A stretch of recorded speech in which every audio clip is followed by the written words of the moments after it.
Dead line దగ్గర పడుతోంది. Head line అవ్వడం ఖాయమా? తెలంగాణలో ఎన్నికల నగారా మోగనుందా?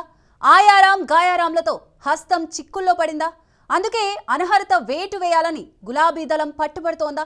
సుప్రీంకోర్టు సూచనలతో తెలంగాణ సభాపతి ఏ నిర్ణయం తీసుకుంటారు?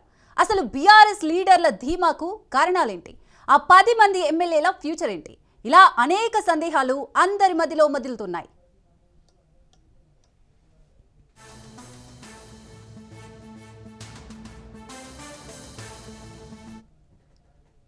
సుప్రీంకోర్టు డెడ్ లైన్ దగ్గర పడడంతో జంప్ జిలానీల్లో హై టెన్షన్ మొదలైంది. ఇప్పటికే ఎంక్వైరీ పూర్తి చేశారు స్పీకర్ గడ్డం ప్రసాద్.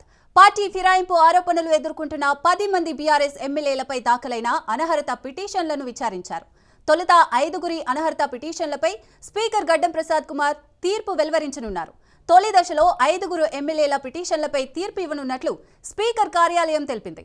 ఎమ్మెల్యేలు తెల్లం వెంకట్రావు, బండ్ల కృష్ణమోహన్ రెడ్డి, ప్రకాష్ గౌడ్, గూడెం మహిపాల్ రెడ్డి, అరికపూడి గాంధీకి వ్యతిరేకంగా దాఖలైన పిటిషన్లపై నిర్ణయం ప్రకటిస్తారు.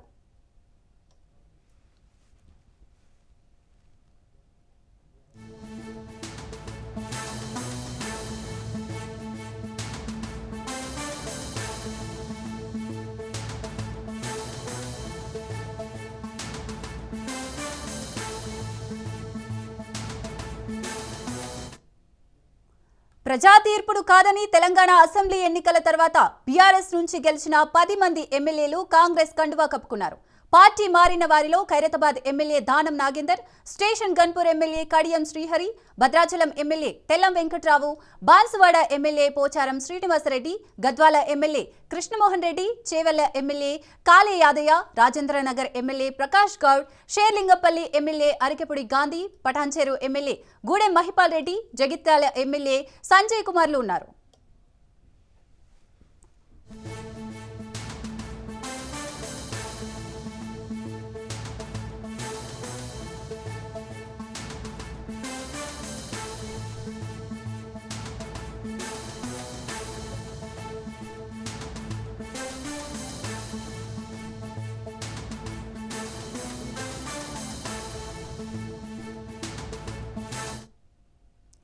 మరోవైపు ఉప ఎన్నికలకు గులాబీ కారు రెడీ అవుతోంది. సార్ వస్తున్నారు, ఇక సమరమేనంటున్నారు బీఆర్ఎస్ కార్యకర్తలు. బైపోల్లో తమ గెలుపు తథ్యమంటున్నారు కారు లీడర్లు. ఆ దిశగానే అడుగులు వేస్తున్నారు కూడా. అయితే 10 నియోజకవర్గాల్లో ఉప ఎన్నికలు రావని తెలంగాణ ముఖ్యమంత్రి రేవంత్ రెడ్డి స్పష్టం చేశారు. కానీ పరిస్థితి చూస్తుంటే భిన్నంగా ఉందంటున్నారు రాజకీయ విశ్లేషకులు. ఫిరాయింపు ఎమ్మెల్యేల భవిష్యత్తుపై అనిశ్చితి తొలగడం లేదంటున్నారు.